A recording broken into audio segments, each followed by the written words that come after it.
Vamos a empezar, ya creo que empieza ya a ver las patologías, porque ya han tocado temas generales dentro de lo que es la parte neonatal. Pero si van a ver su tablet, yo creo que, no sé si la clase van a escuchar, ¿sí? Por favor, ¿ya? Entonces, pues no es lo mismo, y yo busco y responda, ¿cierto? Porque se supone que ya han venido leyendo algo de este tema, ¿sí? ¿Ya? Entonces, es antiguo, no solamente voy a repetir todo lo que ya está escrito, ¿cierto? ¿Sí? Entonces, a ver, ¿qué te parece el tema? ¿Qué conoces del tema? No, siéntate, hermano.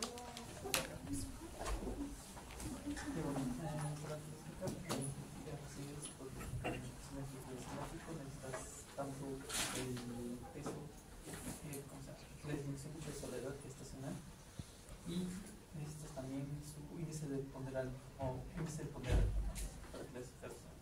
¿Por qué crees que es importante tocar este tema? Más allá de lo que han leído, el sábado es el examen.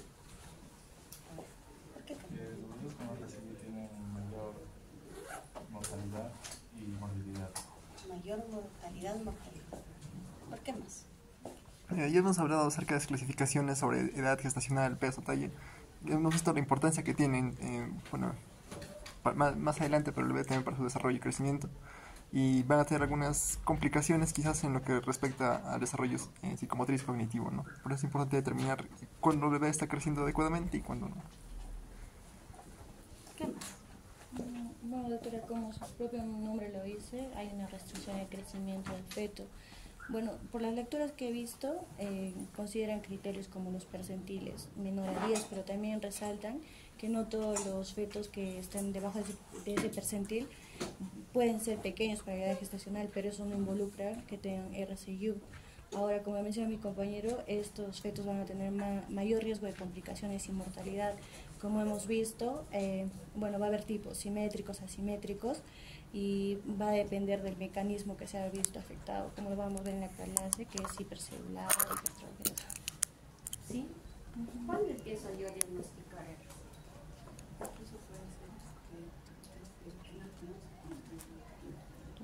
O sea, el diagnóstico no empieza en la etapa neonatal si tuviéramos un control adecuado de nuestras gestantes, ¿cierto? Porque todos los pacientes que pudiéramos ver vienen con diagnóstico prenatal. Ya saben las prácticas, no vienen con diagnóstico prenatal. Entonces, la importancia de conocer este tema es por las complicaciones, no solamente en la etapa neonatal, que la vamos a ver, que es la parte de pediatría que tienen que conocer ahora, sino a futuro, ¿no? ¿Cuántos de nosotros tendríamos que preguntar y decir con qué peso nacimos, con qué edad gestacional nacimos, ¿no? Y de repente, retrospectivamente, podemos decir, hemos sido pequeños, pero no RCUs. Es un diagnóstico, o sea, son términos que no engloban lo mismo, son diferentes. Entonces, con el transcurrir del tiempo, han mejorado y ya existe un consenso para la etapa neonatal. Entonces, ya no puedo decirle pequeño, pero tengo que confirmar si solamente se queda como pequeño y si realmente es un paciente con RCU, ¿no? Porque muchos de nuestros pacientes, aparte de ser un RCU, pueden ser prematuros o pueden ser a término, ¿sí? Entonces, tiene mucha morbimortalidad y como van a ver, la mortalidad más alta la tienen los RCUs tardíos que no se adaptan a esta hipoxia, como la vamos a ir viendo.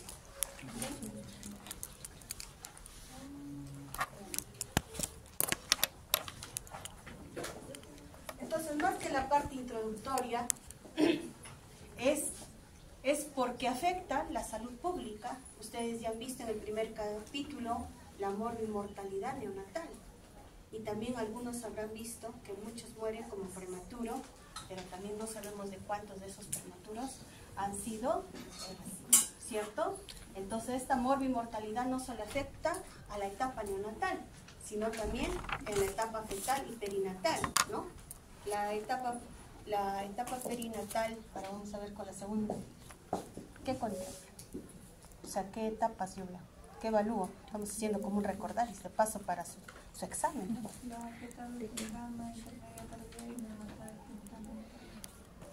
¿Tú qué pones? Perinatal. Cuando hablamos de mortalidad perinatal, ¿qué evalúo? Depende del tipo, el 1, 2, 3. Como Minsa. Como Minsa, ¿qué evalúo? ¿Desde cuándo? Y se evalúa desde la intermedia, tardía y neonatal precoz. Precoz o temprana, ¿sí?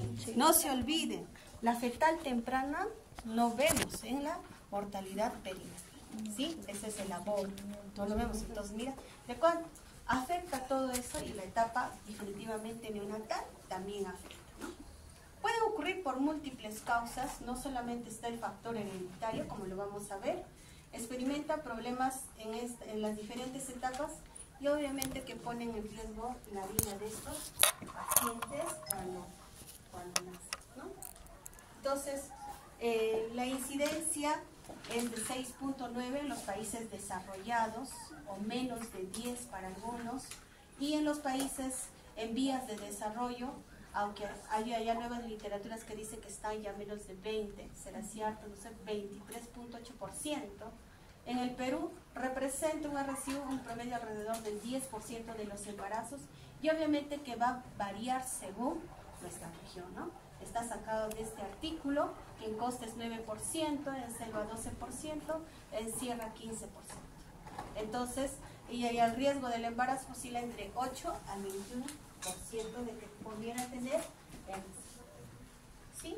Entonces, el crecimiento fetal obviamente tiene determinantes, ¿sí? Pero una pregunta, y dentro de los que son pequeños para edad gestacional, ¿cuál sería el porcentaje más o menos en los RSI? No, eso es variable, pero no son, o sea, no son diagnósticos similares. O sea, de acá se tiene que salir que el pequeño solo nos dice que su peso para la edad gestacional esté debajo del percentil 10. No nos dice mayor. ¿Sí? Porque puede ser un pequeño normal. Entonces tendríamos que hacer todas las estadísticas y sacar de todos los que nacen cuántos son pequeños. ¿No? Para eso es importante, cuando uno nace, tenemos el peso, la edad gestacional, y tendríamos que empezar a calcular cuántos nos dan. Pero acá si las estadísticas nos piden por edad gestacional y por peso, que es su prioridad. Su prioridad para ver toda la estadística. Y hasta en la mortalidad no vemos si es adecuado o no. Como hemos visto, cómo se tabula hasta las hojas que hemos visto de registro, no los piden. ¿Sí? Pero podríamos contemplar. Y hasta podría ser un estudio de tesis, ¿cierto? ¿Cuántos de esos pequeños son realmente? O sea, no son residuos. Tendríamos que hacer.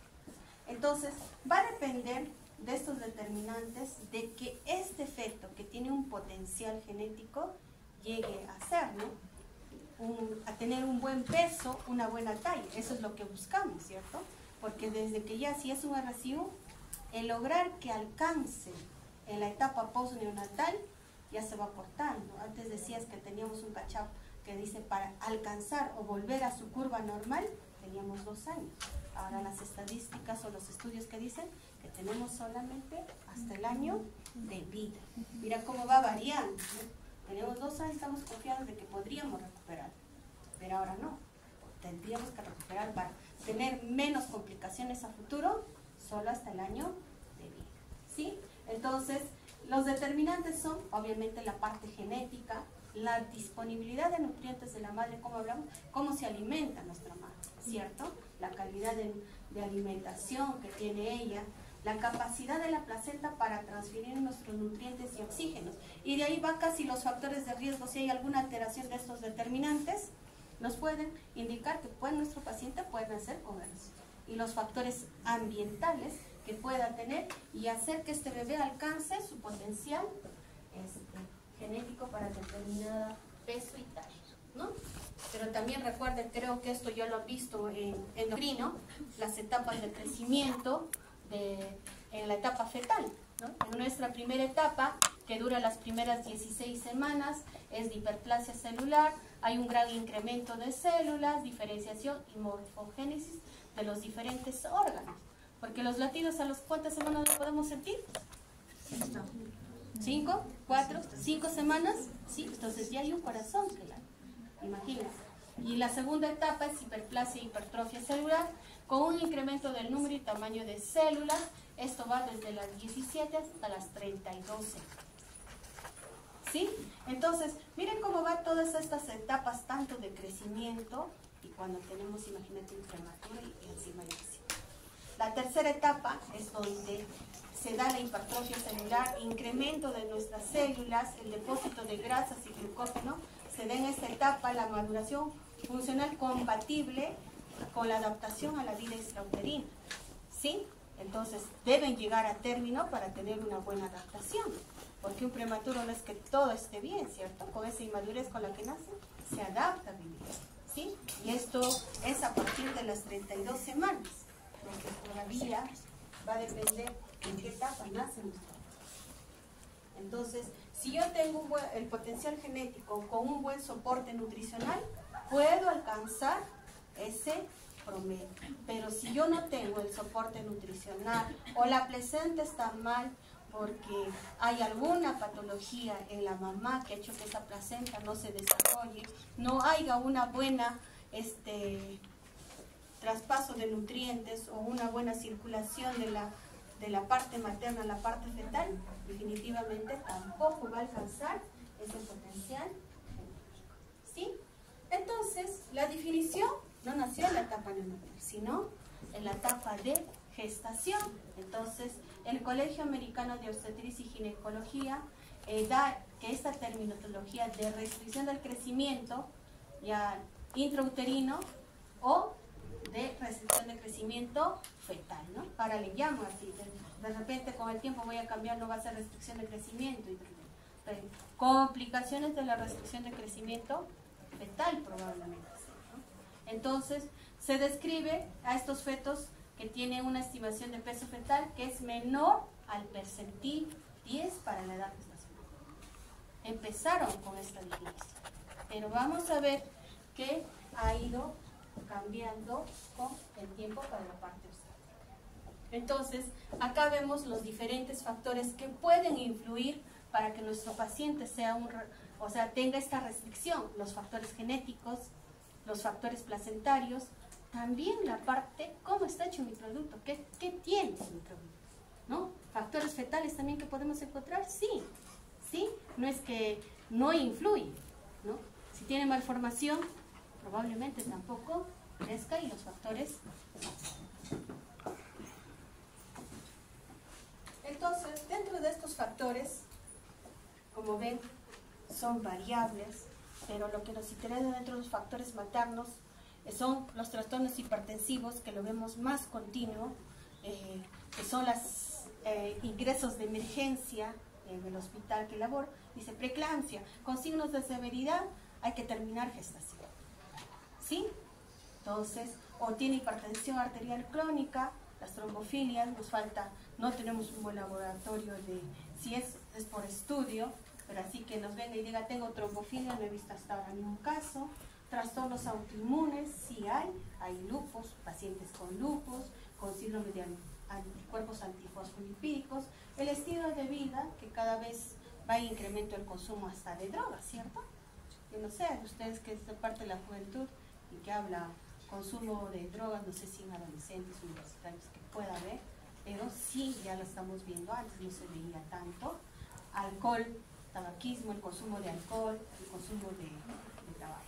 Agentes que pueden utilizar nuestra gestante, anticonvulsivante o beta bloqueadores o warfarina si tiene algún. Enfermedades de sistemas cardiopatías cianosantes en la gestante, trastornos hematológicos, diabetes pregestacional, ¿sí? No diabetes gestacional, pregestacional, o sea, que ella tenga ya el diagnóstico previo al embarazo. Contaminación ambiental y obviamente la malnutrición, ¿no? Algunos hacen referencia también del vivir en altura, pero nada, o el que la mamá tenga anemia. Entonces, dentro de los factores fetales podemos ver, obviamente, que nazca prematuro, gestaciones múltiples, porque a veces hay fetos discordantes, uno más pequeño que el otro, entonces algunos no son tan marcados, pero otros sí cuando hay transfusión de fetos. ¿Sí?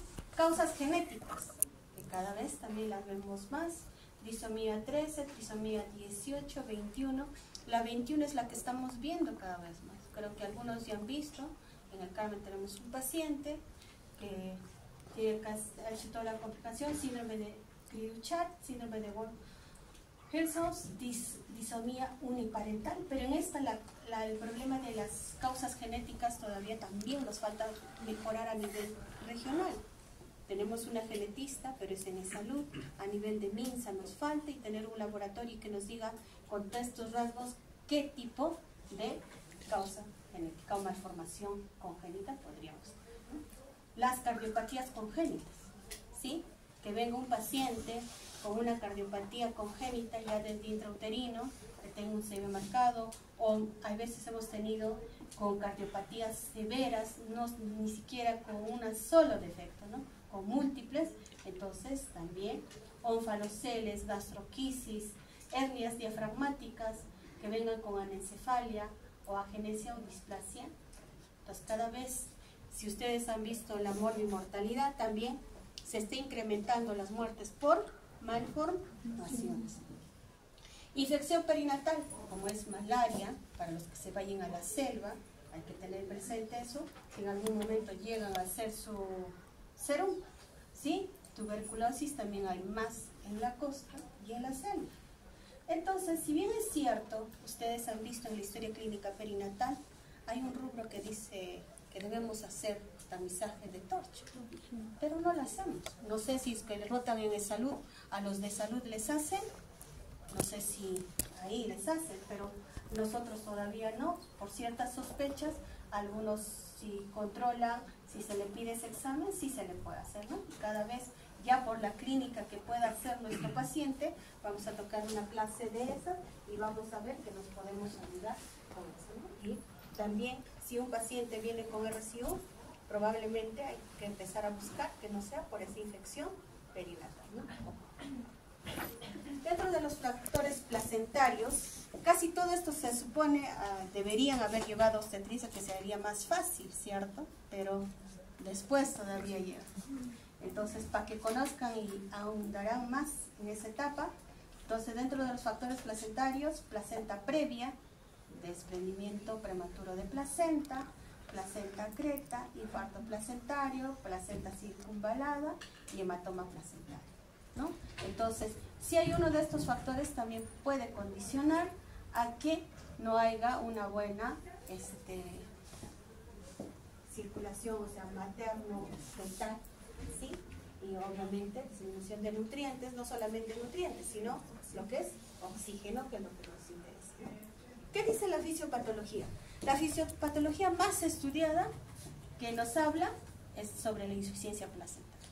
Pero ya hemos visto que una condición congénita o una infección congénita también nos puede llevar, ¿no? Pero la más estudiada es, ¿qué dice? Si hay una reducción de la transferencia de oxígeno y nutrientes, obviamente que va a afectar el desarrollo fetal.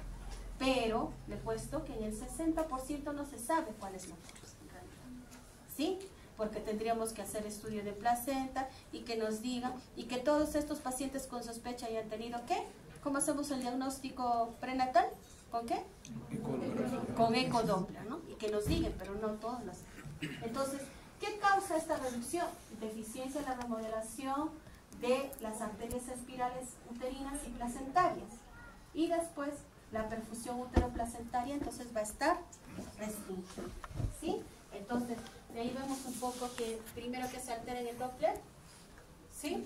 La uterina, ¿cierto? Entonces, de ahí, entonces, ahora en el feto, ¿qué se va a producir fisiopatológicamente? Si bien es cierto, va a reducirse su tamaño general, preserva el crecimiento del cerebro, ¿por qué? Porque en un primer momento de adaptación a la hipoxia, preserva el flujo sanguíneo para los órganos blancos. ¿Sí? ¿Cuáles son? Corazón y glándulas suprarrenales. ¿Sí? Pero acelera la maduración pulmonar y aumenta la producción de glóbulos rojos con la finalidad de ¿qué? De aumentar ¿qué? el transporte de oxígeno. Entonces ahí está. Y si yo tengo aumento de la producción de glóbulos rojos, ¿qué voy a tener en la etapa neonatal? Policitemia. Y es parte de la complicación. O sea, casi si nosotros vemos su fisiopatología, vamos a tener las complicaciones en el... ¿no? Esto yo que les adelantaba, y hay esta redistribución a los órganos blancos o vitales, pero ¿qué afecta? El flujo sanguíneo a nivel gastrointestinal, también de ahí vamos a tener las complicaciones, a renal, a piel, ¿sí? Entonces, y obviamente que nos va a producir un Doppler alterado, ¿sí? Esto es un poco la fisiopatología, lo que ocurre, ¿no? O sea, si aumenta la resistencia a nivel placentario, o sea, va a aumentar también la resistencia a nivel de la arteria umbilical. Obvio, esto si persiste va a disminuir el crecimiento fetal. Se da la redistribución de flujo que ya hemos visto, obviamente hay una vasodilatación cerebral, aumenta el nivel del flujo cerebral, pero lo que vamos a ver con esta redistribución también va a disminuir los índices de resistencia a nivel de cerebral media y oligohidratos. Si esta redistribución de flujo ya se ve más alterada, obviamente que va a producir daño también a nivel cardiológico, isquemia cardíaca, pérdida de la distensibilidad y alteración del corazón derecho. Pero no produce malformación, sino produce alteración de la función. ¿Sí? Entonces vamos a empezar a ver alteraciones del flujo venoso, alteración del ductus venoso y alteración de la vena. ¿Sí? Si hay alteración o pérdida de estos mecanismos compensatorios, vamos a verlo registrados en el NST y en el perfil biofísico fetal. Y esto van a ser de forma anormal, ¿no? Eso es en la parte obstétrica que lo veríamos.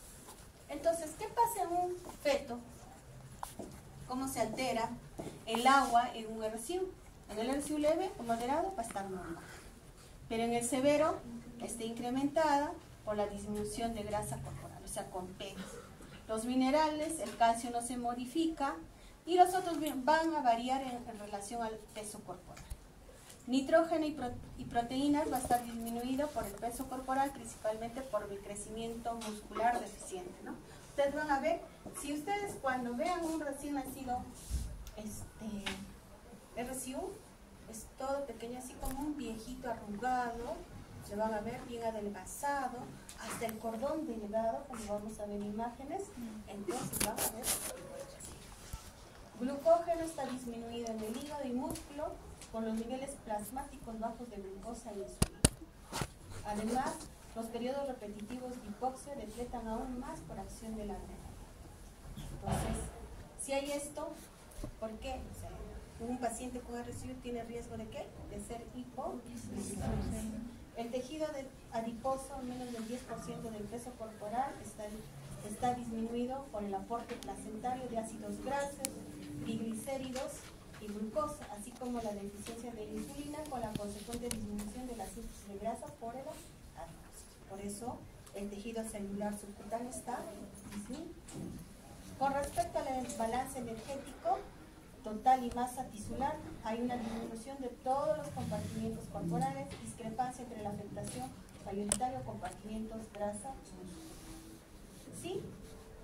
Recuerden, estas definiciones son diferentes, no es lo mismo, por favor. Un pequeño solamente es que su peso al nacer está debajo del percentil 10. No es lo mismo que un RCU. ¿Sí? Pero obviamente, como dice ahí, este pequeño no hay una distinción entre lo que son constitucionalmente normales o los que pueden ser un RCU y a la vez pequeño. Pero no es lo mismo, no es sinónimo, puede estar dentro, porque muchos pequeños, o sea, el pequeño constitucional se supone que no te va a tener complicaciones, no va a tener alteración de Doppler en la etapa fetal. Y el bajo peso, ¿qué dicen? Por sí solo, dependiendo de la edad gestacional que tenga, es que pese menos de 2,500. ¿Sí? Sin relación de la edad gestacional aclarada. ¿Sí? ¿Puede englobar a prematuros? Y también algunos RCU, no lo sabemos, ¿no? Pero solamente por el mismo hecho de pesar, yo puedo tener un recién nacido a término 38 semanas que tenga 2,400, es un bajo peso. Puedo tener un prematuro de 35 semanas que tiene 2,300, es al ser prematuro también es un bajo peso. ¿Sí? Solamente le doy por el peso que tiene, sin diferenciar para la edad. ¿Okay? Entonces aquí hay curvas diferenciadas que podemos guiarnos, las curvas o lo del peso fetal, tanto para sexo masculino, sexo femenino, en diferentes estudios, eso en la etapa fetal. Ahora, ¿cómo clasificamos al RCU? Hay diferentes clasificaciones, que las he encontrado, obviamente, según el momento de su aparición, según su severidad, según las proporciones fetales y obviamente según el estado de la exploración Doppler, que ahora que les sirve más a la etapa, o sea, a los ginecostetras, ¿no? Y al final, este es el diagnóstico, los consensos, el final de que sí se está utilizando, que deberíamos llegar a eso, ¿no? Entonces, acá vemos la diferencia en qué hay entre un RCU precoz y un RCU tardío. ¿Sí? Es la etapa es la presentación, la edad gestacional de si la presentación se da menos de 32 semanas, ya lo vemos. Si el RCU es tardío, mayor de 32 semanas. Obviamente es más frecuente el tardío que el precoz, ¿sí? Entonces, si hablamos solamente del precoz, mira, tiene un fenotipo grave, el problema es el manejo, el deterioro, o sea, hay alteración de la perfusión placentaria severa, está muy relacionada a lo que es la preeclampsia, pero tiene una adaptación a la hipoxia cardiovascular, ¿no? O sea, mejor que es tardío, pero la mortalidad es baja, baja y predecible, pero la morbilidad, ahí me equivoqué, la morbilidad es alta por la prematuridad. La mortalidad, lapsus es, ¿sí? Lo voy a corregir ahora para volver a actualizarlo en todo caso. ¿Sí? En el tardío, en cambio, no tienen un fenotipo, el problema es el diagnóstico, hay una alteración placentaria leve, no está relacionada a preeclampsia, pero tiene un menor grado de adaptación hemodinámica a la hipoxia. Entonces la mortalidad puede ser un poco más alta porque podemos tener óbitos inesperados, de un momento a otro. Dicen el trabajo de parto, ¿no? Entonces tendríamos que hacer un estudio, también te daría, para ver cuántos de estos óbitos han sido en realidad RCU, ¿no? Y la morbilidad es baja, morbilidad, al final es morbilidad. Disculpen, lapsus.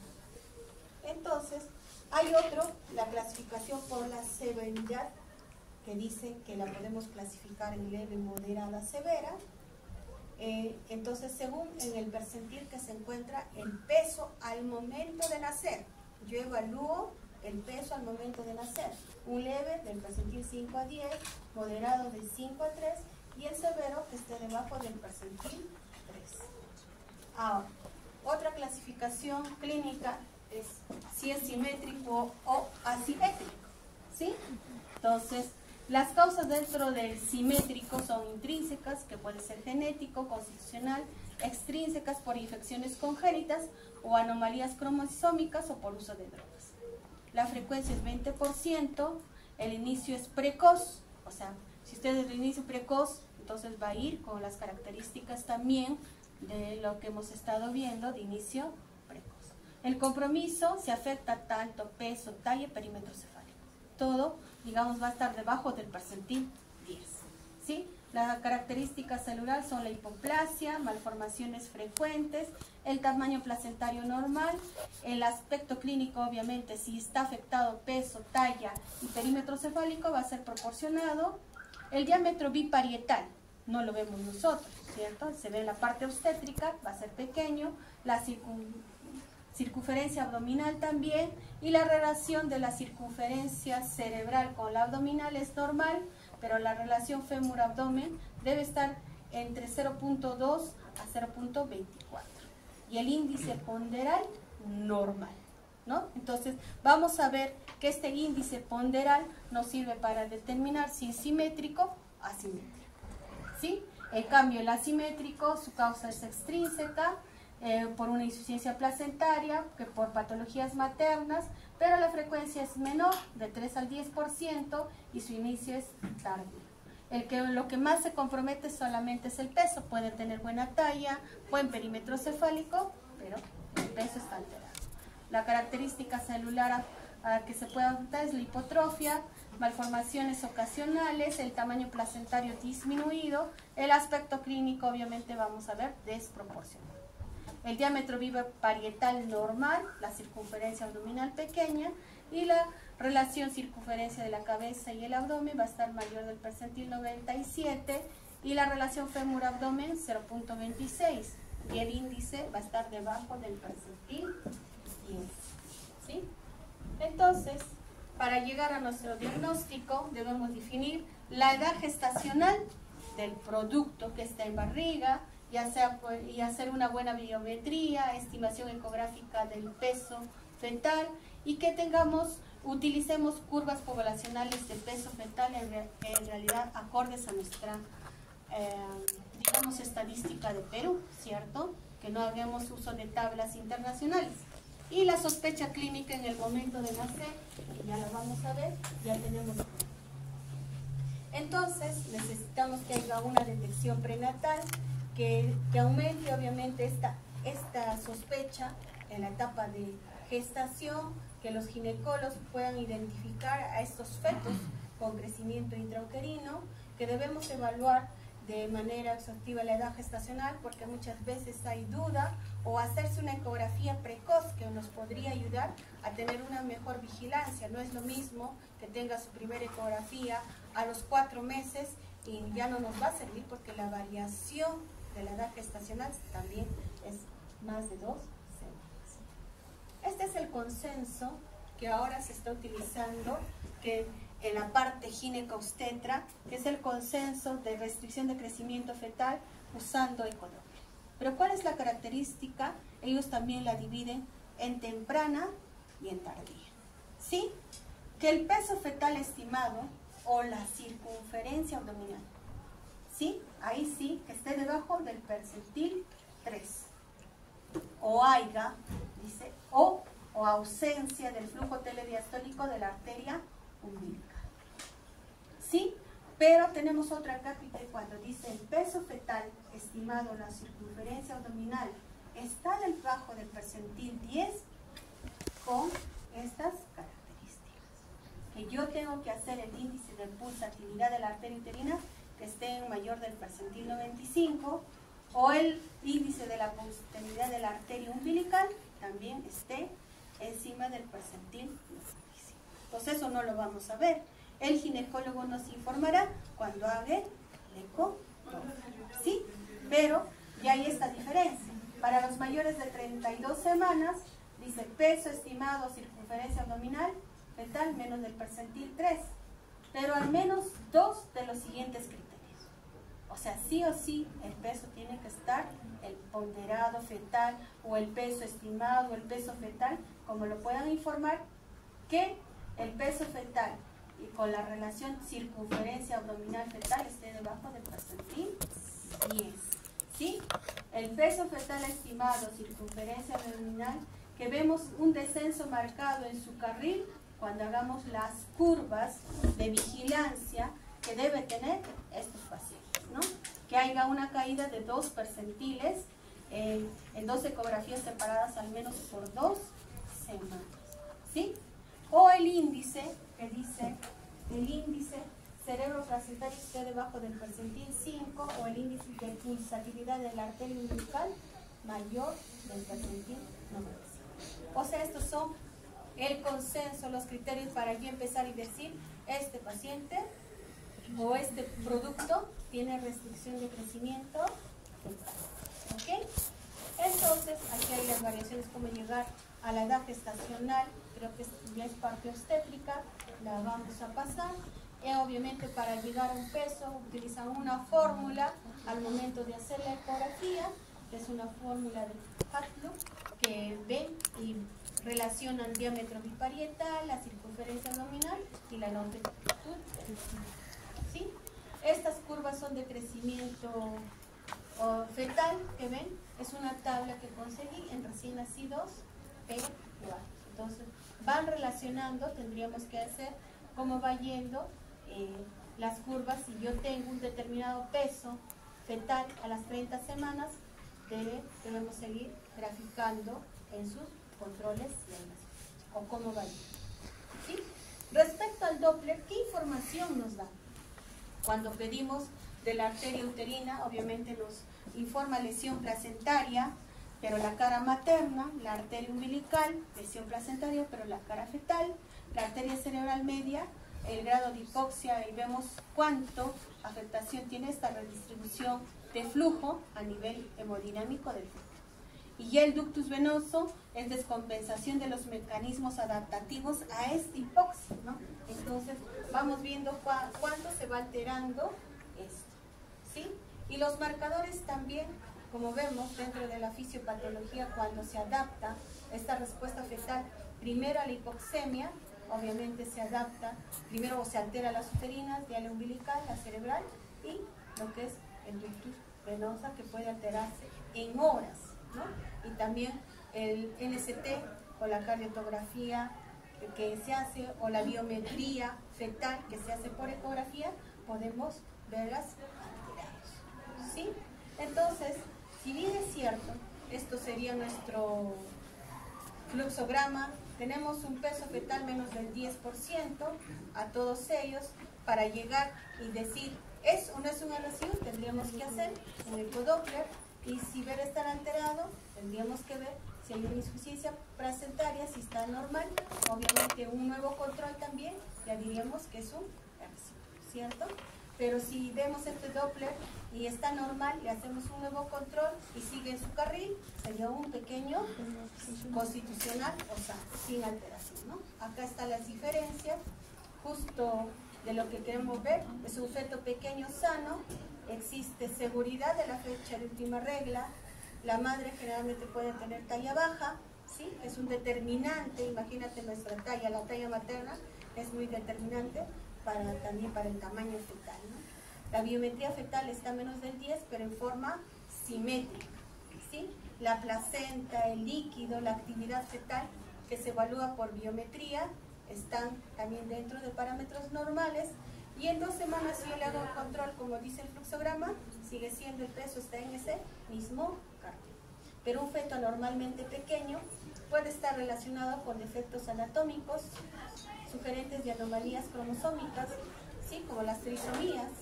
La placenta puede ser normal o molar, el líquido puede estar normal o aumentado o disminuido.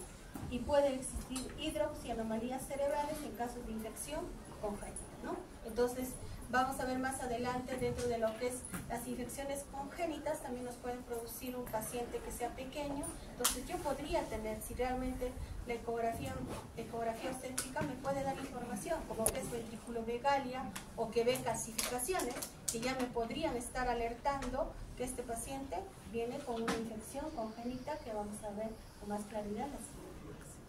Entonces, esta clasificación del tipo de Doppler para un RCU precoz nos va a dar según lo que puedan tener hallazgos. ¿Y para qué nos sirve clasificar en 1, 2, 3, que no es la clase? Para determinar nuestro manejo en la parte obstétrica, pero que tienen que conocer. Cuando roten en un hospital y hagan atención inmediata, llegan, por ejemplo, y sin interconsultas, dicen porque es prematuro o porque tiene tal peso, entonces ya ustedes ahí un poco van de repente afianzando, ¿no? Entonces el diagnóstico puede ser haciendo la evaluación del estado nutricional al nacer, que ya vamos a verlo, que hay o sea, utilizando tablas también acordes a nuestra realidad, como este caso, por ejemplo, el INPROVI de Lima nos ha enviado estos percentiles adecuados a nuestra realidad, que van a ir variando. Si ustedes comparan con la tabla de Fento, lo va a hacer, pero acá tenemos diferenciado solamente peso. Deberíamos tener peso, talla, perímetro cefálico acorde a nuestra realidad, ¿cierto? Estas son las tablas de Fento que utilizamos muchos de los servicios, me imagino también, no sé si en el salud, o tienen tablas diferenciadas de peso, talla, acorde a la realidad.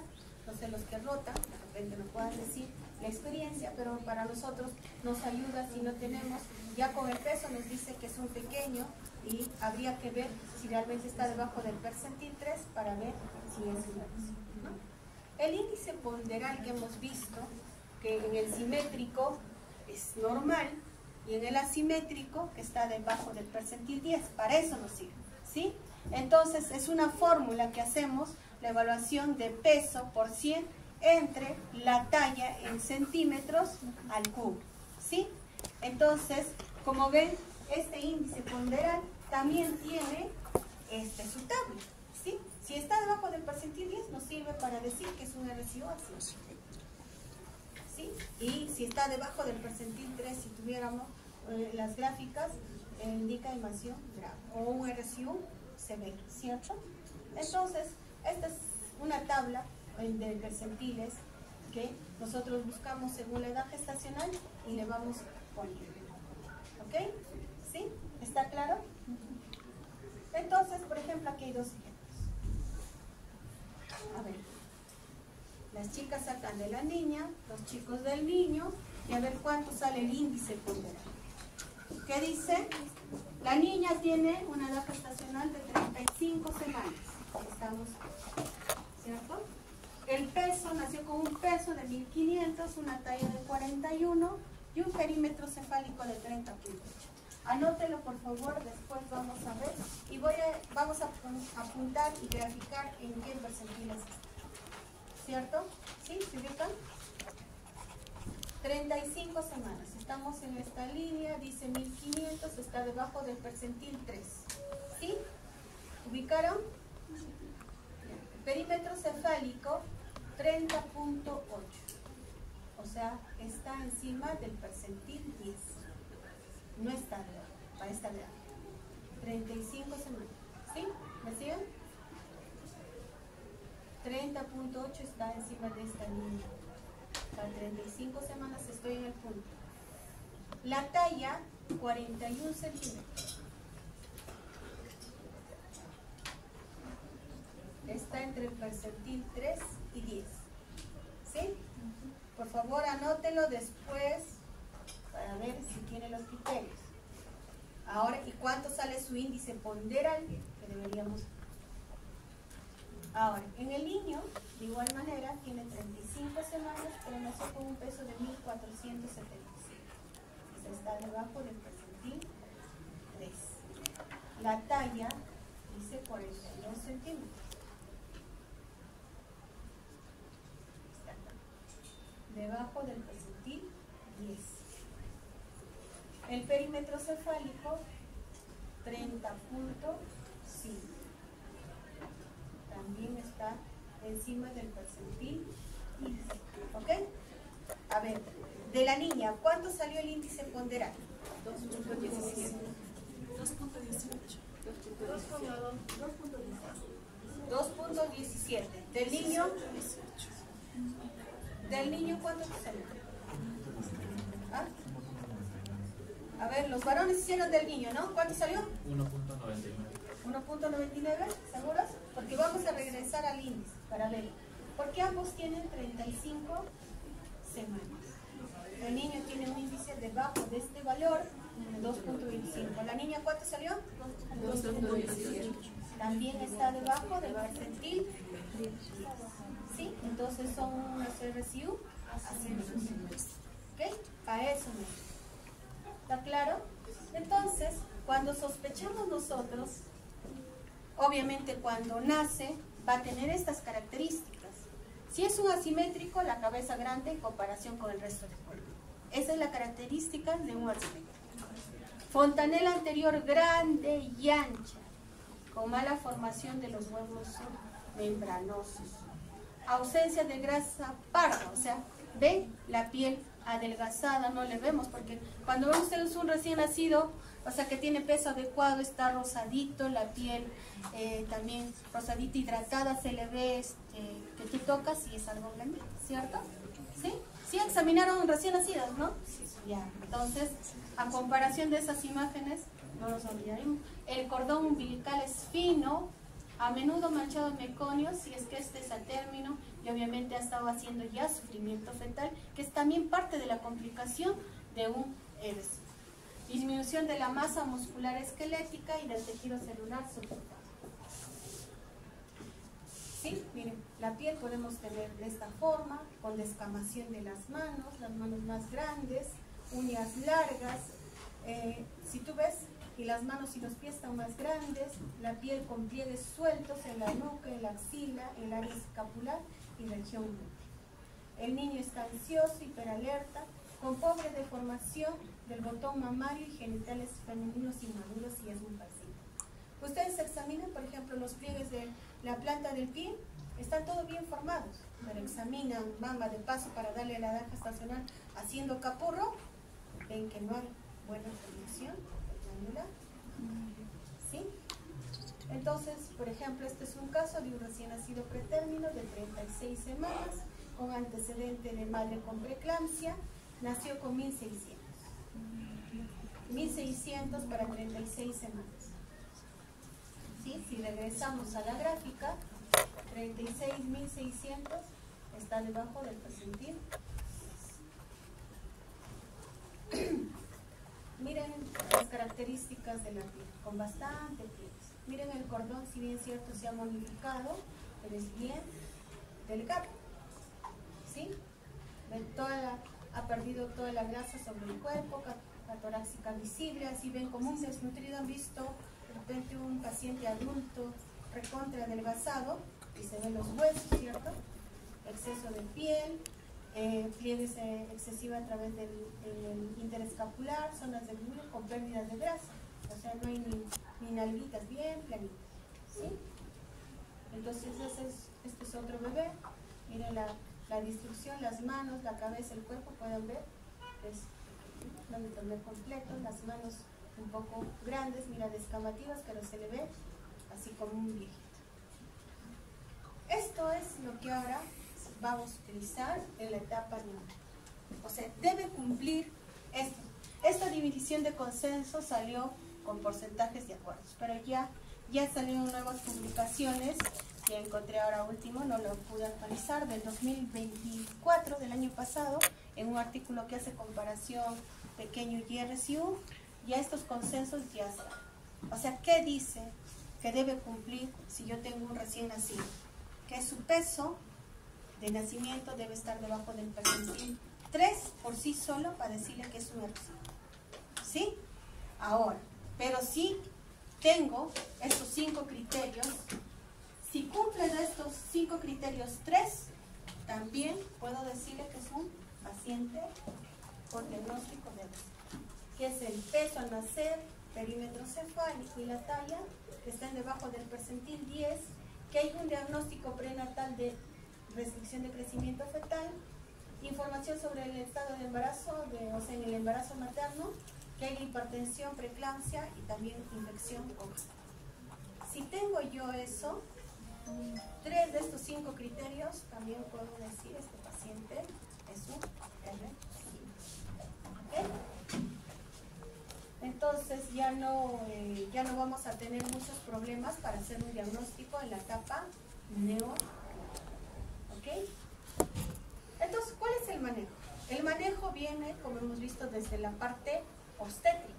Para eso me sirvió hacer el ecodoppler y yo, para que ellos en la etapa fetal hagan el seguimiento con Doppler que identifican para, por ejemplo, cada 2 semanas, cada 1 semana, o 2 veces a la semana, o 3 veces, o cada 2 días, dependiendo del grado de restricción de crecimiento fetal que le pueda.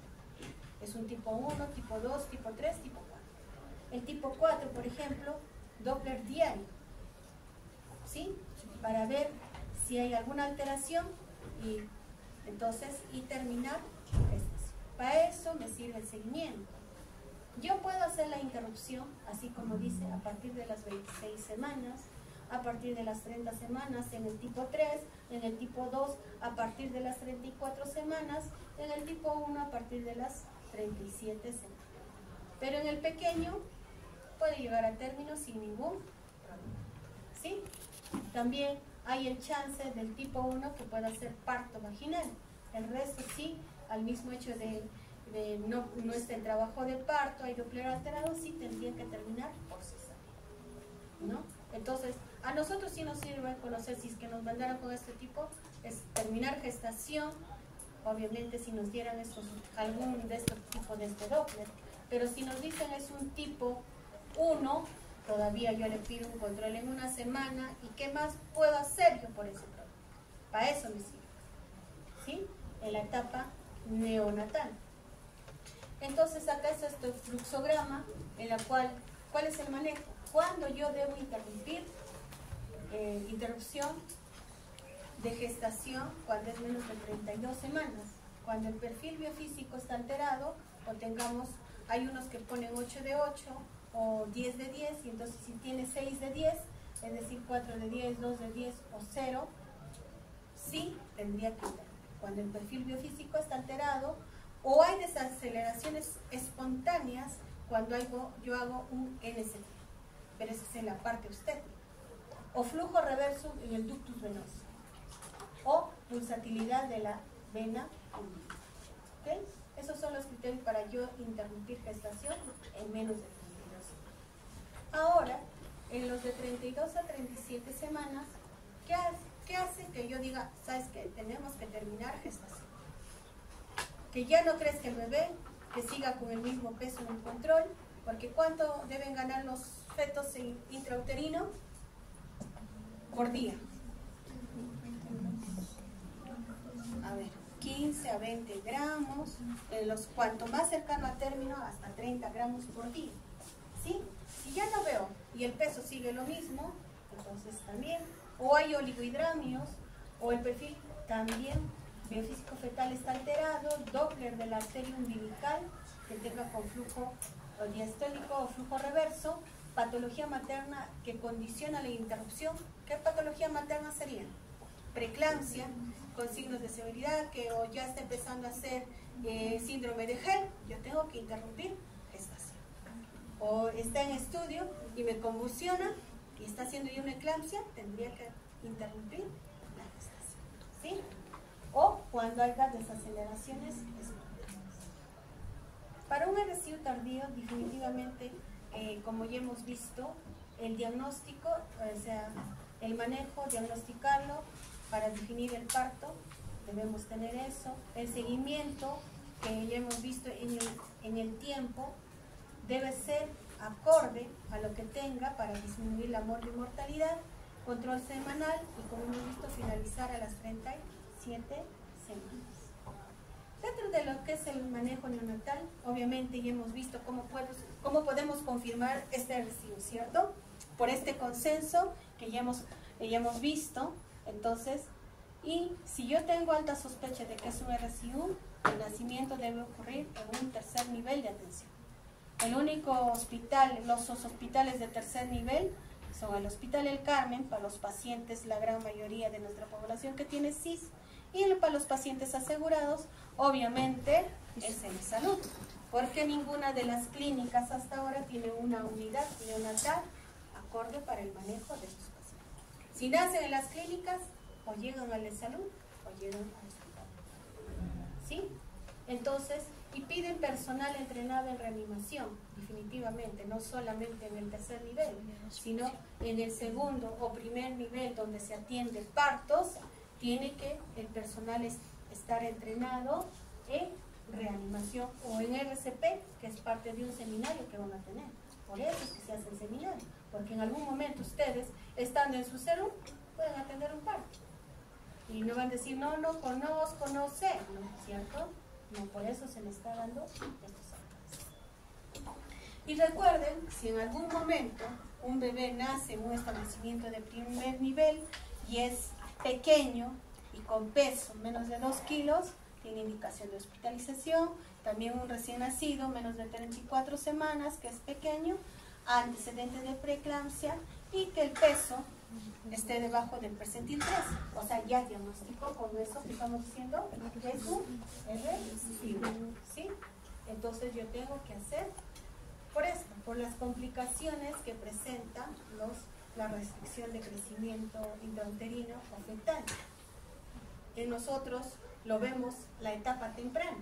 Entonces, estas complicaciones definitivamente van a estar influenciadas por el momento del inicio de esta restricción, por la gravedad o el peso al momento de nacer, el grado de adaptación que tiene este producto y también la edad gestacional con la que nace. No es lo mismo que nazca con un retardo de crecimiento a las 28 semanas a que nazca a las 36 semanas en mejores condiciones, ¿sí? Y esto va a influenciar la mortalidad fetal. Entonces, vamos a empezar un poco a lo que es el punto en realidad, lo que tienen que ver, ¿no? En la etapa nueva. ¿Sí produce muerte fetal? Sí. Es por esta insuficiencia placentaria que causa hipoxia crónica. Puede también estar relacionado esta muerte fetal, no solamente a que sea un residuo, sino que tenga malformación congénita o una infección materna, como en el caso de los TORCH. De los TORCH está citomegalovirus, toxoplasmosis, herpes, sífilis, hasta VIH, ¿sí? No solamente eso, en otros lugares consideran hasta estas infecciones Zika que tuvimos en el país de Brasil, ¿sí? Consideran Chagas en Chile. Entonces va variando según también las patologías que tengamos en cada lugar, ¿no? Entonces, que tengan eventos centinelas. ¿Para qué? Encima de tener retardo de crecimiento, ¿qué son eventos centinelas? Estos eventos lo van a ver con más detalle en lo que es asfixia. O sea, a mi paciente recibo y que tenga un evento centinela puede producirle la muerte, ¿no? DPP, ruptura o prolapso de cordón, infartos placentarios y hasta la misma preeclampsia pudiera hacer que pueda producir la muerte. Entonces, para disminuir esta muerte fetal necesitamos un control regular y en el primer nivel, ¿cómo evaluamos si está creciendo bien o no? De repente por la altura uterina o porque no gane peso nuestra gestante, ¿sí? Entonces, hay que planificar el parto en caso de sufrimiento fetal. Yo debo saber reconocer estos signos de sufrimiento fetal y hacer la referencia oportuna en barriga. Es lo ideal, ¿no? O así estamos viendo. Mortalidad neonatal, ya hemos visto por las lesiones anteparto, intraparto, postparto, que van a contribuir a esto. En la asfixia, ya hemos visto la hipoxia fetal crónica combinada con la hipoxia fetal aguda, más un evento centinela, definitivamente nos puede producir asfixia. Entonces, para eso necesitamos vigilancia regular antes, durante el parto, monitoreo del crecimiento fetal, ecografía por medio de ecografía, trazado de tablas de crecimiento personalizados para cada producto, ¿sí? Detección temprana, obviamente si es un RCU o es un P, parto en el momento y lugar adecuado con instalaciones neonatales apropiadas. Parto asistido por un personal capacitado y diverso. Entonces, en un primer nivel, ¿puedo hacer medidas de RCP? ¿Sí o no? ¿Hasta dónde podemos llegar? ¿O no? A ver, ¿quiénes opinan que no? ¿Se puede hacer o no? ¿Sí? ¿O no? A ver. Nuestra querida amiga invitada, que se invitaba a las... A ver, ¿podríamos hacer medidas de RCP? Claro, en un primer nivel.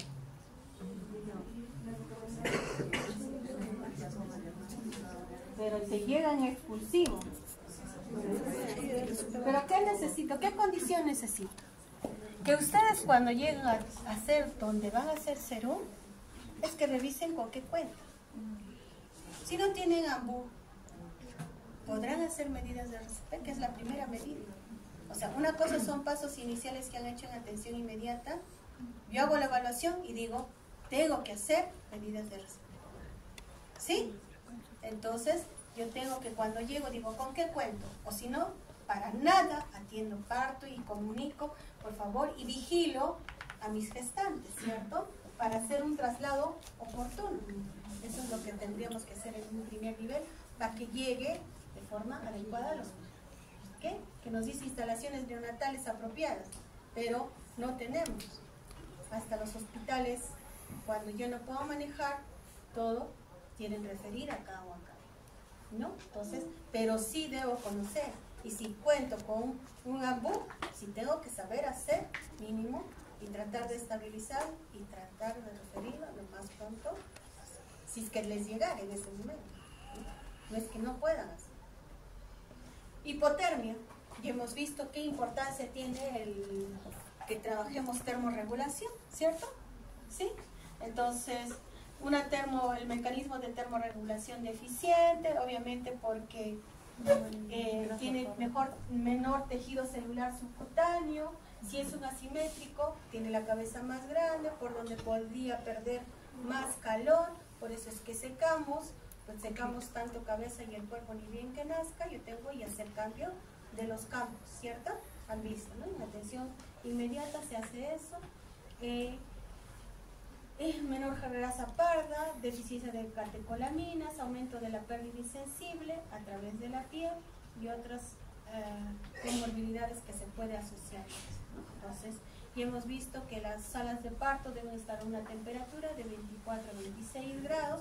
Estamos un poco recordando lo que se hace en atención inmediata. Dice utilizar un film transparente, colchón.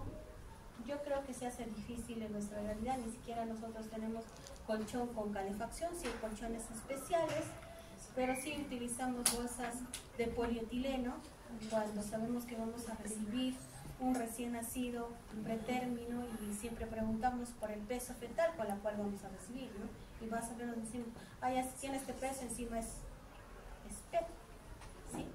Entonces eso nos ayuda el revisar nuestra historia clínica perinatal o preguntar por esos datos al ginecólogo que nos informa que va a programar esas cosas. Mantener la temperatura termoneutral en salas, lactancia materna temprana, ¿sí?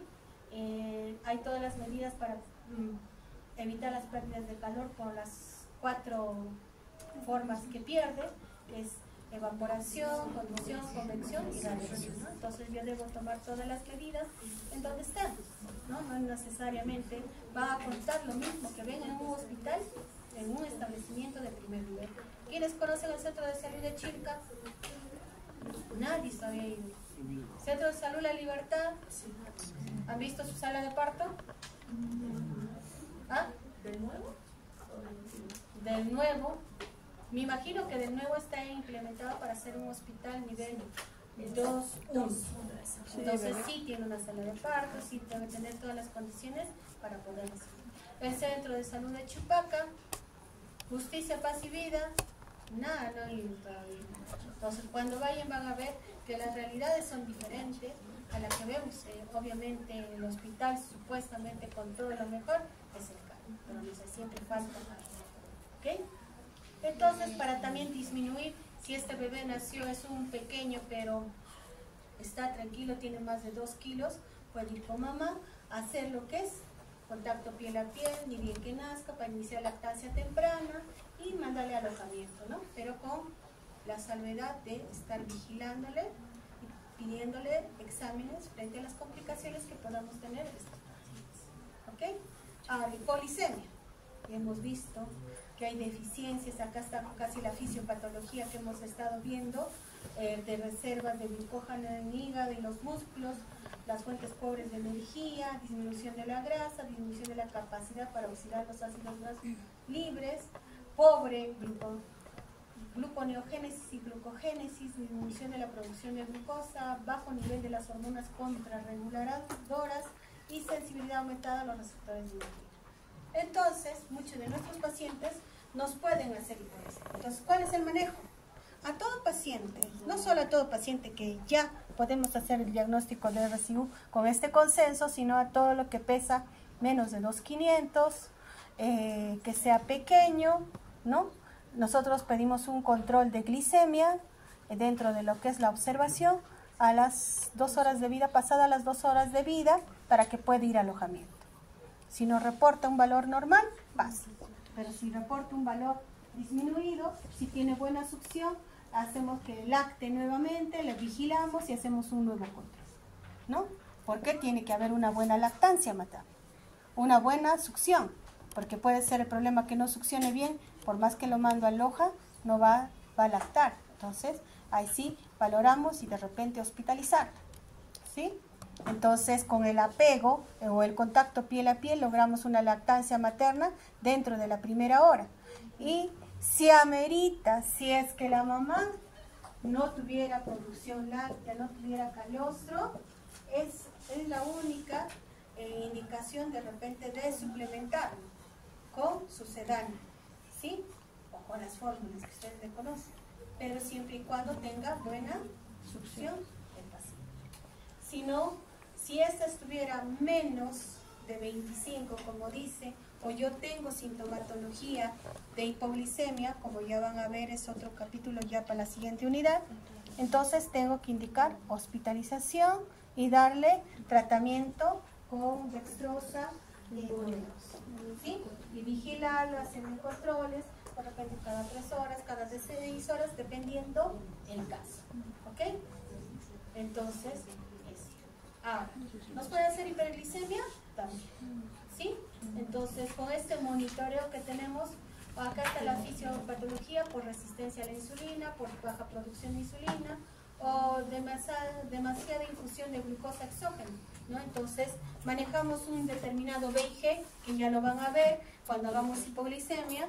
Entonces, si yo le doy muy alto, me puedo ir al otro lado. Entonces, manejamos un rango dependiendo qué edad gestacional tiene o dependiendo del valor. Yo puedo empezar, no es que ya tengo hipoglicemia y le arranco con 10 de BIG, ¿no? Empiezo con 5, para eso vigilo, que tomen 2 horas, y si controló, le dejo con ese y si sigue bajo, puedo incrementar, ¿no? Entonces, para no irnos a este lado. Pero sí, en pacientes, no es el caso, pero en prematuros sí tenemos muchas causas de, o sea, por más que le dejas un BIG tan bajo, nos pueden hacer hiperglicemia. Hipocalcemia, por la disminución de la transferencia de calcio intrauterino, secundario a una hipofosfatemia inducida por la hipoxia crónica, por la inmadurez de las glándulas paratideas, podemos tener hipocalcemia. Entonces, de acá la importancia de todo lo que estamos viendo, las complicaciones. Si yo tengo un producto que ya he diagnosticado, hasta ahorita ya estamos viendo, ¿no? Tengo que hacer vigilancia de glicemia o hemoglucotest, tengo que hacer dosaje de calcio. Lamentablemente no hacemos sérico, hacemos calcio iónico, que lo dosamos cuando hacemos una muestra de ADA, ¿cierto? Hacemos evaluación de gases arteriales, entonces aprovechamos para poder tener un valor de. Ahora, otra modalidad, la policitemia, hiperviscosidad o leuconeutropenia. Esto por la insuficiencia placentaria que provoca una hipoxia intrauterina que conduce a una elevada eritropoyetina fetal, ¿no?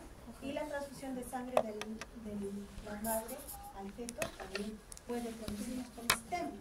Entonces ya han visto que el trampaje de cordón, si yo no lo hago, por ejemplo, si en un momento ya quiero hacer trampaje tardío, pero yo estoy con el bebé y lo tengo más debajo del nivel de la mamá, obviamente podría producir, ¿qué hago? Policitemia.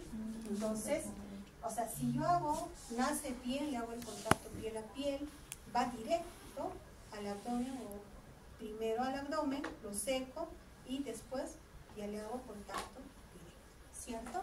Entonces, eso no me produciría, pero si yo hay casos en que hacen hasta ordeñaje y le paso, entonces voy a causar policitemia. Pero en estos pacientes, la fisiopatología es por la hipoxia, ¿cierto? Aumenta la producción con tal de mejorar el transporte de oxígeno, ¿sí? Entonces yo tengo que hacer un monitoreo, no le pincho cada rato, generalmente le puedo pedir un hematocrito, si se va a quedar y nació en el hospital o en un establecimiento que tiene, a las 24 horas le tomo. Y si este valor me dice está mayor de 65, obviamente es policitemia y tenemos que hacer su manejo, ¿sí? Entonces, ¿el manejo cuál es? Hexaguíneo transfusión periférica, ¿sí? Se retira un determinado volumen que sacamos por una fórmula y se le tiene que compensar con cloruro, ¿cierto? Con líquido adicional, ¿ok? Podemos tener hipertensión pulmonar persistente, por una vasculatura pulmonar anormal, con túnica media engrosada hasta las arterias intraciliares como resultado de esta hipoxia crónica.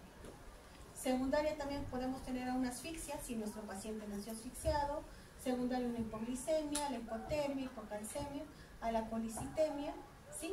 Hasta la y sepsis. Entonces, miren que tanto, o sea, se va haciendo un círculo vicioso, ¿sí?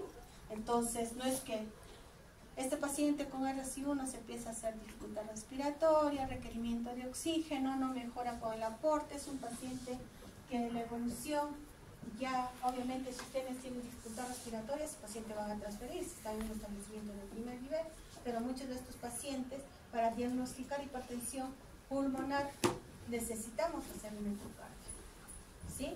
Con ese ecocardio corroboramos que eres un paciente lábil a la manipulación, que te desatura así a lo bravo, se pone cianótico, entonces tiene ciertas características y hacemos vigilancia de saturación prepositual, podemos tener un diagnóstico clínico. Sí, entonces, ¿cuál es la prevención? Evitar la hipoxia y la hiperoxia, normalización del medio metabólico, darle un soporte cardiovascular, utilizar un vasodilatador pulmonar selectivo y no selectivo, ventilación mecánica si es necesario. Porque nos hace dificultad respiratoria, como ya les venía viendo, manejamos inotrópicos para ayudarle un poco a vencer esto y hacer vasodilatación pulmonar. ¿Nos pueden hacer hemorragia pulmonar? Bien. Por una vasculatura pulmonar anormal, y esto secundario una hipotermia, policitemia, asfixia y sepsis neonatal. Entonces, si es un paciente con RSI pretérmino, hay que hacer una ventilación gentil o suave, ¿no? Debo yo saber manejar. No es que a todos les coloque el mismo parámetro cuando estamos en ventilación de shock. Cada paciente es único y hay que estar vigilando también las comorbilidades que pudiera tener para que no nos haga hemorragia. Cuidados de apoyo para la hemorragia pulmonar, que ya es manejo de especialidad. Entonces, lo que sí, si es un paciente, imagínense, RSI1, que sea pretérmino, nos puede tener un PCA, o ha hecho enfermedad de membrana hialina, que ha recibido dosis de surfactante, también nos puede hacer hemorragia. Aspiración de meconio, ya hemos visto un paciente, cuando hace su compensación puede haber, se me fue la palabra, eliminación de meconio o relajación de esfínteres, ya cuando el paciente está con alto sufrimiento fetal, y obviamente esta hipoxia va a conducir a eso, y tener de repente hasta un evento centinela, no sé, pero sufrimiento fetal, líquido, liberación de líquido meconial, que deglute. Si no sabemos reconocer que este paciente está en sufrimiento o detectamos que hay un líquido verde cuando hacen RPM, hay que tratar de sacarle lo más rápido posible por patología que pueda presentar, que es aspiración de meconio. Entonces, lo que dice monitoreo regular para detectar probable liberación o detectar el paso de meconio, saber reanimar, establecer una respiración regular. Succión de tráquea antes se hacía, ahora ya no lo hacemos, ¿no? Igual un aspa deprimido, ¿no? No se hace las mismas medidas de RCP que van a aprender, pero realmente lo hace con líquido meconial. Puede darnos la sintomatología, pero cuando es espeso, ¿no? Cuando mayor tiempo está de sufrimiento, pero cuando no hemos tenido RPM, bien difícil, salvo por lo que nosotros vigilamos, los latidos de nuestro bebé, bueno, ya está bradicárdico, ¿no? ¿A qué le llamo bradicardia? Verán, hecho funciones. ¿Cuánto debe estar su latido de producto para decir bradicardia? Menos de 120 es bradicardia fetal, ¿sí? Entonces es un signo que podemos ver. Displasia broncopulmonar, obviamente es, más que nada lo vemos en un paciente pretérmino, ¿no? Si ha sido RSI1, también podría ser. También está relacionado a que la mamá pueda tener RPM o ha hecho coriomionitis, se relaciona a eso, y obviamente el manejo inicial es dar una ventilación gentil, realmente prematuro. Entonces hay que prevenir la hipoxia, hiperoxia, manejo de sepsis, para ver que este paciente no nos haga esta complicación. Generalmente es una complicación de prematuridad. Ahora, la intolerancia alimentaria, enterocolitis necrotizante. Si bien es cierto, se ve afectada la irrigación a nivel intestinal, de ahí que hay una disminución de la perfusión por esta redistribución de sangre frente a esta hipoxia, ¿cierto? Entonces podemos tener zonas de isquemia intestinal focal o una mala motilidad, que sí la hemos visto en nuestros pacientes, es frecuente ver. Entonces debemos empezar iniciando con una nutrición enteral mínima, si es pretérmino, entonces iniciamos con pocos volúmenes, esa es la nutrición enteral mínima. Entonces nos tolera y debemos utilizar también para esto leche materna exclusiva de la mamá. Entonces, si hay algunos no nos toleran poco volumen, vamos insistiendo a la par que hacemos calostroterapia, que es otra de las estrategias que estamos utilizando ahora, y estamos alcanzando ya volúmenes de leche mucho más en menor tiempo. Antes éramos un poco más, decir, precavidos, íbamos más lento, pero tenemos que hacer que este bebé alcance en el menor tiempo el volumen de leche materna. Pero en esto tenemos este problema que es intolerancia alimentaria, ¿sí? Entonces, si utilizamos diferentes estrategias, pero lo que recomiendas es que sí o sí hay que utilizar los volúmenes en bolo, no en infusión continua, en bolo. Utilizamos probióticos y si no nos toleran utilizamos nutrición enteral, pero no es parenteral para ayudarlos. La otra estrategia es utilizar leche de banco, como creo los que rotan en el Carmen saben que tenemos leche de banco, ¿cierto? Si ya no es posible, ya pues lo último, lo que no queremos utilizar son los sucedáneos, ¿sí? Eso es un poco lo que se hace. Ahora, problemas renales también tenemos, entonces tenemos que saber, hay una lesión tubular renal por esta misma redistribución de flujo. Hay que mantener una perfusión renal adecuada, un soporte cardiovascular si requeriera el paciente, ¿cierto? Porque muchos de ellos, si nacen mal, son prematuros, en algunos requieren manejo alimentario. Inmunodeficiencias, para esto, para manejar, hay una disminución, reducción de los linfocitos T y B, una madurez inmunológica deficiente. Entonces, frente a esto son muy propensos a coger infección de muy rápido, o sea, son prematuros y RSIU. Entonces, ¿qué debemos hacer? Nutrición temprana, agresiva y óptima, con nutrición parenteral, que la hacemos en los recién nacidos, pretérminos. Para nosotros nuestro protocolo en el Carmen es menos de 1500, menos de 32 semanas, hacemos nutrición parenteral. Promoción de la lactancia materna, prevención de sepsis neonatal.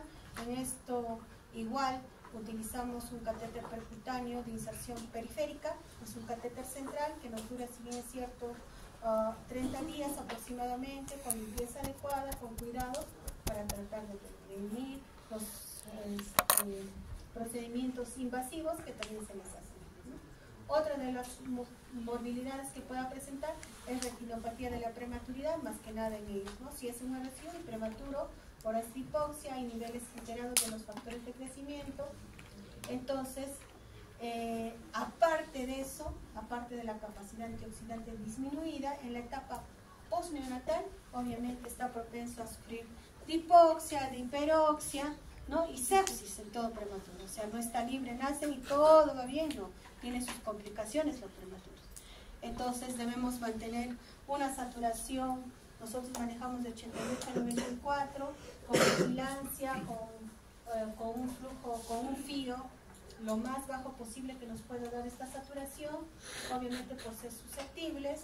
Tenemos vigilancia de retinopatía en el hospital, entonces todo está protocolizado, ya lo vamos a ver cuando veamos las complicaciones de la prematuridad. Entonces, si detectamos, sí se les puede dar tratamiento, o utilizamos medicamentos, tenemos angiogénicos y tenemos para dar láser, ¿no? Entonces se ha avanzado en eso con respecto a estas complicaciones que podrían presentarnos los niños. Ahora, en las tardías, generalmente ya me imagino ustedes han visto pacientes con hipertensión, pero tendrían que revisar si realmente su peso, su talla ha sido bajo o ha sido muy agresivo. Mira, cardiopatía isquémica, accidente cerebrovascular, aterosclerosis, porque ya han hecho clínicas. Si hay pacientes con insuficiencia respiratoria crónica, enfermedad reactiva de las vías respiratorias. También tenemos problemas neurológicos en nuestros pacientes, problemas de desarrollo neurológicos, hasta problemas de comportamiento, imagínense. problemas de aprendizaje, parálisis cerebral, obviamente esta parálisis es muy delgada a lo que es asfixia, demencia, problemas de salud mental, otras falta de crecimiento, que se queden con talla baja, que haya obesidad, disfunción inmune, osteoporosis, síndrome metabólico, problemas renales, problemas hormonales y también cáncer y una vida corta. ¿Ok?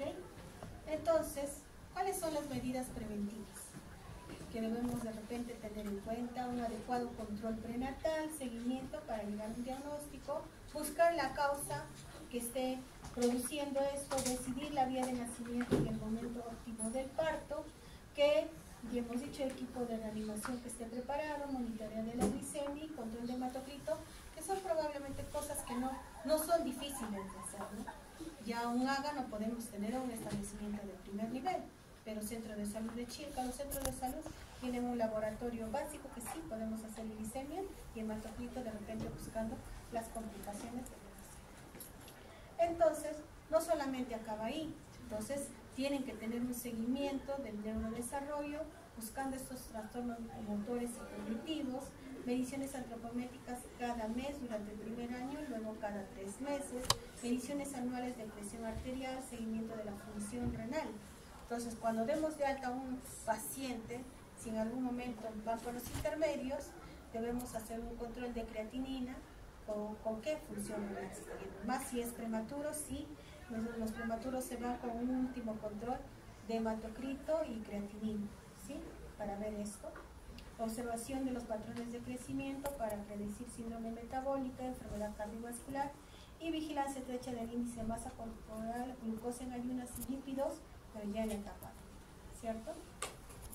Introducción temprana de modificaciones en el estilo de vida, seguimiento endocrinológico, seguimiento neumológico, seguimiento de otorrino, laringólogo, dado que también aumentan el riesgo de pérdida auditiva neurosensorial debido a las anomalías que pueden existir en la cóclea, en las neuronas auditivas y células ganglionares auditivas y potenciales evocadores.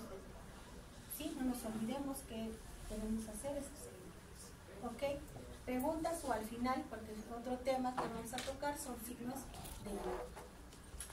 ¿Todo claro? ¿Sí? Una estirada porque nos queda. ¿Hasta qué hora tenemos clases? 4:24. ¿A qué hora empezamos? Sí. 4:15, ¿no? De razón ya están esperando afuera. Ya, acelerados entonces. Signos de alarma. ¿Sí? Si no. Entonces, ya los signos de alarma nos sirve para detectar detrás de un signo. Signo es algo que vemos en el recién nacido, ¿cierto? Entonces podemos encontrar manifestaciones o evidencias clínicas que pueden ser el inicio de cierta patología. Para eso me sirven los signos de alarma. Entonces nos anticipamos, si vemos, tenemos que tener un plan anticipándonos de repente a la presentación, si tenemos, ¿qué cosas podemos ver? O modificar el perfil de la mortalidad perinatal. Si nosotros no explicamos a una mamá que se va de alojamiento conjunto estos signos de alarma, nos pueden traer un producto ya en condiciones graves. ¿Sí? Entonces, los signos de alarma yo le puedo clasificar de muchas formas. ¿Sí? Que sean respiratorias, que sean por la alimentación, que sean signos neurológicos, por la temperatura o por el color de la piel, como vamos a ver. Algunas de ellas. ¿Sí? Llanto y actividad, o sea, un llanto frecuente y sin motivos es algo que está pasando. Porque los bebés, ya han visto también si tiene hambre, si está bien, llora, pero después de haber hecho ciertos movimientos, ¿cierto? Pero ya que sea un llanto, por ejemplo, le lactó y es un llanto que no para, algo está pasando. Que es tipo activo, ¿no? Porque se despierta, si bien es cierto, duermen más de 18 horas, pero cuando despiertan son activos, se mueven, ¿no? A no ser que ustedes, con la técnica del cierre, que era antes, como fajarlos y tenerlos bien escurridos, ahora ya no, ¿cierto? Entonces ya los dejamos libres para verlos como se están. O sea, un hipotónico. Un hipotónico es, tú ves, o cómo reconoces una hipotonía cuando tú vas a evaluar el auto. A ver acá que está tan atento. ¿Cómo reconoces un paciente que está hipotónico? ¿Ve? Se me fue, mejor ya de frente al siguiente grupo me voy a ir a complicaciones de la dermatitis. ¿Cómo reconoces un paciente hipotónico? Nada. Por la fuerza. ¿Y cómo yo sé que tiene fuerza ese bebé? Maniobras de reflejos. Por los reflejos. A ver. El reflejo es una cosa, el tono es otra cosa. ¿Cómo que?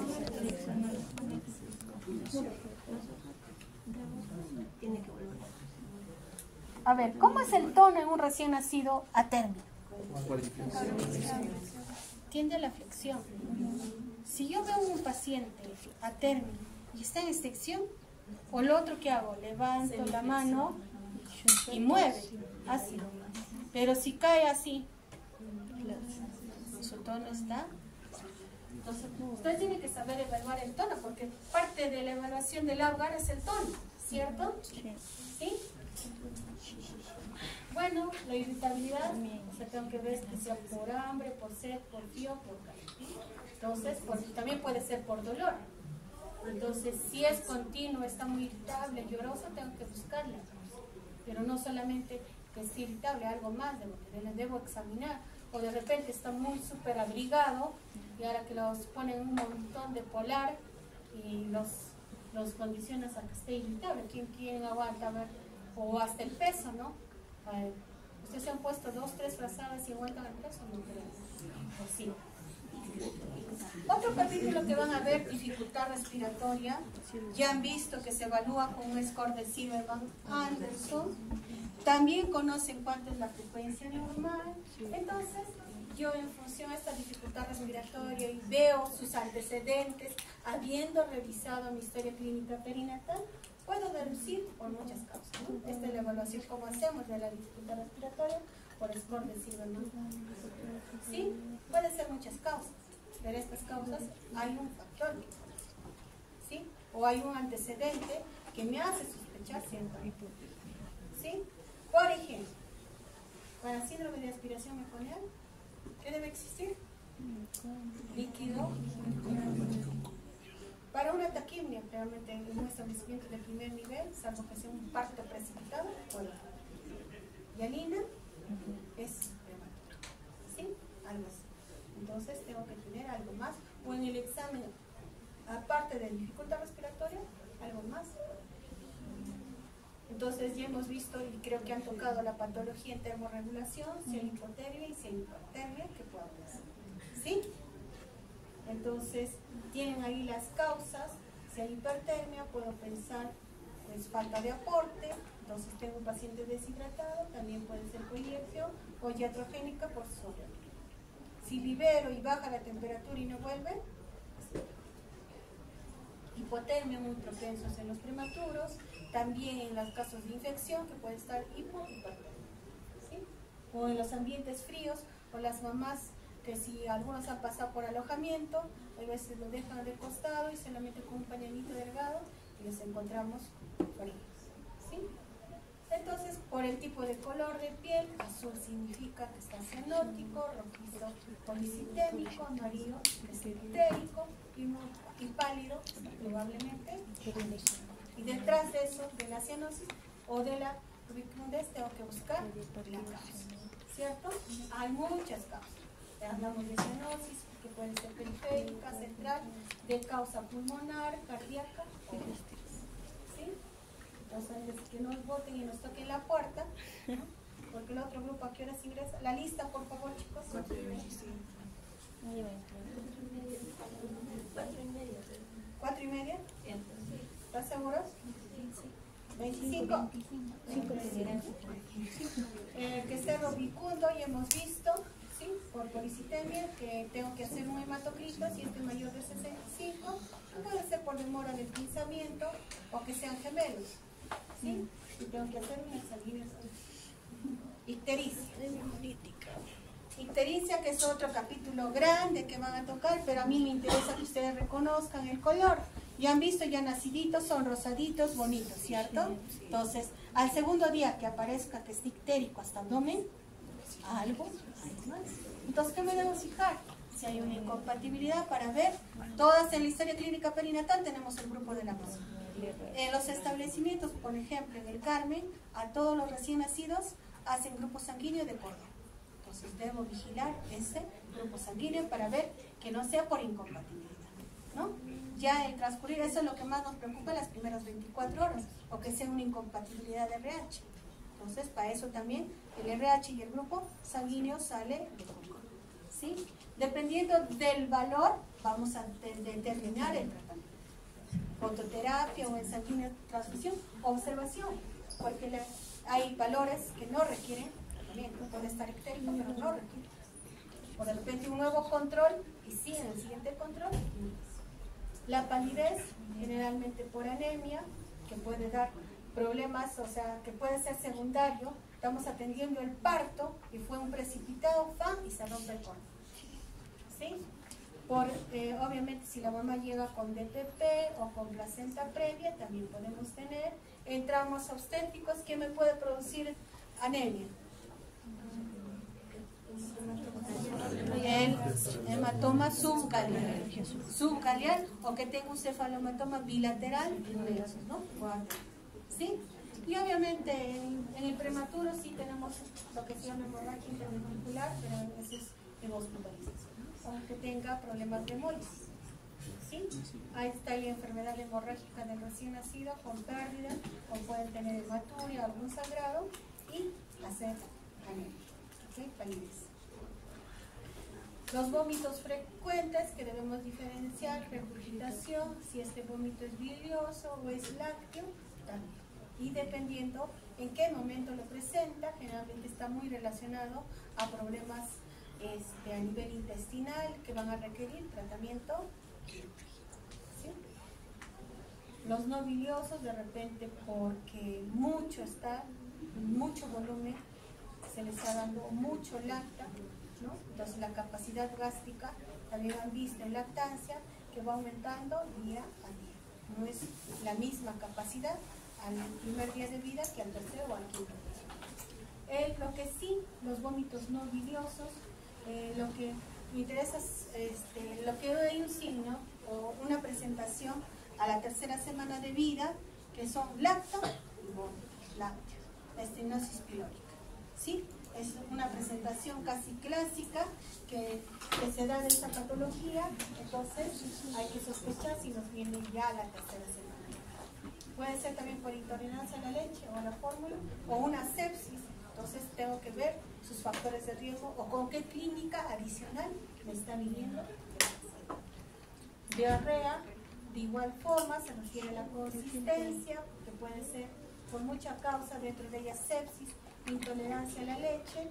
Hay que obviamente hacer un análisis para ver si es infeccioso, pedir una reacción inflamatoria, un coprofultivo y buscar el agente causante, ¿no? O algo que está pasando, o por hiperalimentación, no hemos visto, pero los bebés lactan y hacen. Entonces, ya la diarrea que sea con sangre, yo pediría hasta un perfil de coagulación, ver que no sea, o un perfil anterior. Distensión abdominal, el abdomen, igual casi la gran mayoría va relacionado a problema obstructivo y termina siendo el manejo quirúrgico. La obstrucción puede ser a diferentes niveles, ¿sí? Entonces, esta es una patología común que podemos ver, una atresia duodenal, que vemos la doble burbuja, que puede empezar el diagnóstico a nivel prenatal. Y yo veo, y cuando esta sospecha, de un paciente, no sé si lo han visto, los que han rotado en el Carmen o los que están rotando, tenemos un paciente que es fenotipo Down, que ha tenido doble atresia duodenal por un páncreas, también por un tapón meconial. Si hay saliva excesiva acompañada de dificultad respiratoria, ¿qué es? Atresia de esófago, que puede ser con fístula, sin fístula. Entonces, eso con una placa radiográfica podemos ver. Si hay aire en intestinos, es con fístula, ¿sí? Entonces, también tenemos signos de alarma el cordón, hay que saber indicar la limpieza, los cuidados del cordón, ¿no? Cuando no se da esa limpieza, ese cuidado, podemos tener una ofolitis y el paciente se va a hospitalizar. Las hemorragias, que pueden ser por deficiencia de factores de coagulación, problemas plaquetarios, vasculares, por ruptura de órganos sólidos también, o enfermedad hemorrágica del vecino. ¿sí? Pero debemos saber detectar las falsas hemorragias, que es cuando tienen una orina con sedimentos, y en los casos de las niñas que haya una pseudomenstruación, ¿no? Que podemos ver, ¿no? Sí, eso sí se ve. Masas abdominales, ya sea por tumores o anomalías genitourinarias. Pero si tengo una masa, mínimo es que tengo que pedir, mi clase será una ecografía, ¿cierto?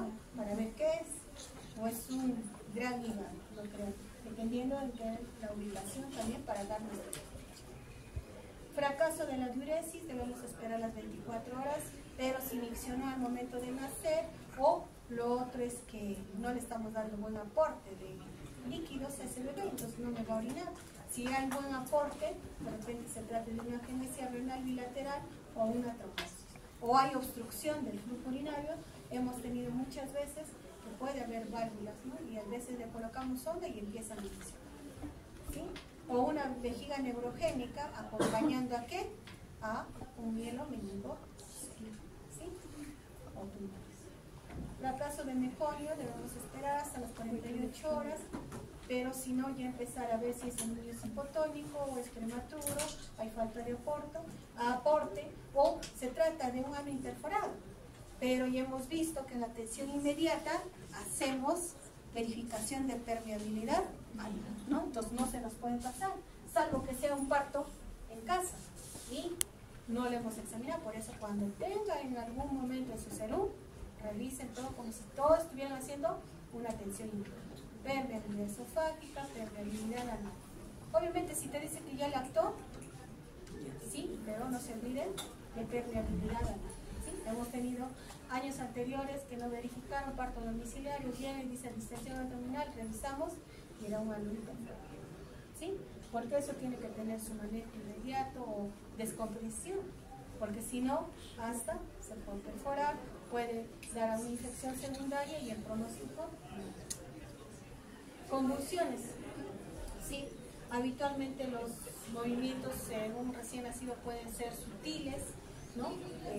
Solamente con temblor, como dice acá, de brazos, piernas, estando despiertos, sobresaltos, parpadeos. Entonces debemos saber reconocer estas convulsiones, ¿no? Entonces, si yo tengo movimientos de la mano, una forma de comprobar es que no cesan cuando le cojo y sigue moviendo. Tú le coges y sigue moviendo. Eso es una convulsión, ¿sí? O una mirada fija, desviación de los ojos. El cuerpo después de esto se puede poner hipotónico o hipertónico, ¿sí? Que no da de todo el cuerpo como un adulto. Un adulto sí convulsiona y es todos los 4 miembros. Puede ser la mitad del lado derecho, izquierdo, o solamente miembros superiores, o solamente miembros inferiores, ¿sí? Entonces tenemos muchas causas. Dentro de las causas tenemos que vigilar en este paciente agregando sea un RCU, que no sea por hipoglicemia o hipocalcemia. En infecciones, generalmente una meningitis no nos va a llegar desde el primer día de nacimiento, sino puede ser a 2 semanas, algo de este paciente que viene de COVID. O una hemorragia de un momento a otro, el paciente estaba normal, le ves pálido y empieza a convulsionar, podría ser una hemorragia intracraneal, ¿sí? O síndrome de abstinencia de los pacientes o las mamás que utilizan consumo de drogas. Lo otro que hemos tenido, anomalías del sistema nervioso central, una anencefalia, por ejemplo, y te empieza a convulsionar. Hemos tenido un paciente con anencefalia que convulsiona, ¿sí? Más o menos para que vean, miren los miembros inferiores, ¿ven? Con parpadeos de los ojos, ¿sí? ¿Ven? Y en cualquier momento tenemos que estar en alertas y saber reconocer estos miembros. ¿Okay? Entonces, la importancia de esto es las indicaciones que ustedes puedan dar a los papás que sepan reconocer estos signos de alarma. Si saben reconocer, por ejemplo, la ictericia, que me digan, y usted le dice, hasta abdomen, usted lo tiene que traer, por mínimo ya, si no te entendías piernas, y comparar, por ejemplo, para la ictericia, de repente los primeros días que no le ponga ropa amarilla, no sé, pues, ¿no? Y ver, que le evalúe cuando haga el cambio de la ropita, que sea un campo blanco, que le ayude a visualizar eso, que sepa reconocer que si las manos están azules, yo no le voy a decir que está cianótico, que vea que si respira muy rápido, si se hunden las costillitas. Yo tengo que saberle explicar a esa mamá para que me entienda y regrese a tiempo para poder nosotros hacer un diagnóstico detrás de ese signo de alarma de una falla. ¿Preguntas, chicos? Bueno, ya no alcanzó el tiempo para poner